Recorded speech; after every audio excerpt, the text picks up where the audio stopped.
জনগণের উন্নয়নের কথা মাথায় রেখে ভারত সরকার কর্তৃক কাছাড়ের কাশীপুর থেকে সোনাবাড়ি ঘাট পর্যন্ত ভারতমালা প্রকল্পের অধীনে 4 লেনের কাজ শুরু করায় কাশীপুর নালগ্রাম দ্বিতীয় খণ্ডের জনগণ খুশি ব্যক্ত করলেও এলাকায় থাকা বাদ্রির ওপর নির্মিত হতে যাওয়া সেতুর কাজ গ্রামবাসীদের কাছে এক বিরাট সমস্যা হয়ে দাঁড়িয়েছে।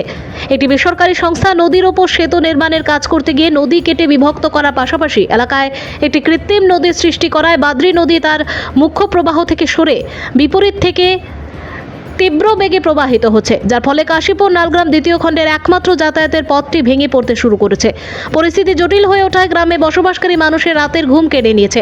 বর্তমানে আতঙ্কে দিশেহারা হয়ে নালগ্রাম দ্বিতীয় খণ্ডের জনগণ জমায়েত হয়ে প্রতিবাদ সাব্যস্ত করেন। সংবাদ মাধ্যমকে তারা জানান, একদিনের বৃষ্টিতে যাতায়াতের একমাত্র পথটির অধিকাংশ এলাকা ভেঙে নদীতে তলিয়ে গেছে।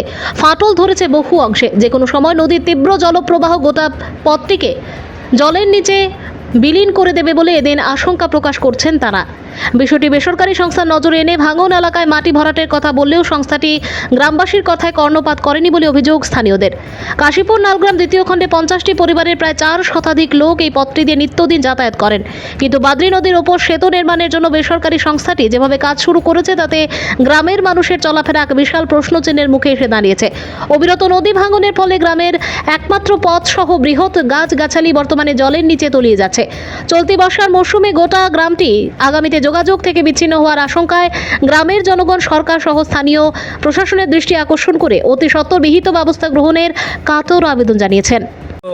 সোনাবাড়ি ঘাট ভারতমালা প্রকল্পের আন্ডারে রাস্তা 4 লেন, এটার কাজ এখানে চলে। আর তারা ব্রিজ কনস্ট্রাকশন করে। কোন জায়গা করে? এটা কাশীপুর নালগ্রাম, কাশীপুর দ্বিতীয় খণ্ড, বাদ্রি নদীর উপরে। তারা কাজ করার সময় নদীরে ডাইভার্ট করিয়া মেইন যে নদীর প্রবাহ যেদিকে এদিক থেকে সরাইয়া পাড়ের দিকে আনিয়া কাটিয়া তারা একটা কৃত্রিম নদী সৃষ্টি করিয়া জল এদিকে ছাড়ছে। ছাড়ার পরে দেখা যায় আমরা যে গ্রামের যে পাড়ার যে রাস্তা, চলাচলের রাস্তাটা সব ভাঙিয়ে যায় আর কি। আর রাস্তা এটা আমরা পুরা গ্রামের নিচ থেকে, পাড়ার নিচ থেকে আমরা কালী মন্দির পর্যন্ত রাস্তা আছিল। এই রাস্তা ভাঙিয়ে এখন এমন অবস্থা হয়েছে যাতায়াত করার আমরা উপায় থাকতো না। দেখা যায় একদিনের বৃষ্টিতে আমরা ভাঙিয়া অনেকটা গেছে গিয়া।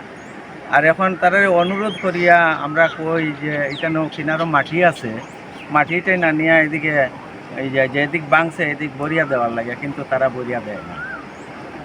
তো এর কারণে আমরা মানে এইসব পদক্ষেপ নিতে বাধ্য হয়েছি। আচ্ছা, এই যে একমাত্র এইটাই রাস্তা। এই গ্রামে প্রায় 350-400 মানুষ আছে, প্রায় 50 পরিবার, 35-40 বা 50 পরিবার হইব।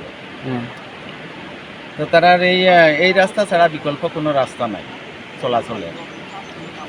এইদিকে গ্রামের রাস্তা যেটা ভারতমালা প্রকল্পের আন্ডারে যে পোর্শনটা পড়ছিল, এই পোর্শন তারা কাটার সময় গ্রামের মানুষে কোনো ধরনের অবজেকশন করছে না, কারণ সব খুশি যে আমরা এই ভারতমালা প্রকল্পের আন্ডারে রাস্তাটা হইলে আমরা এরিয়াটা সুন্দর হইব।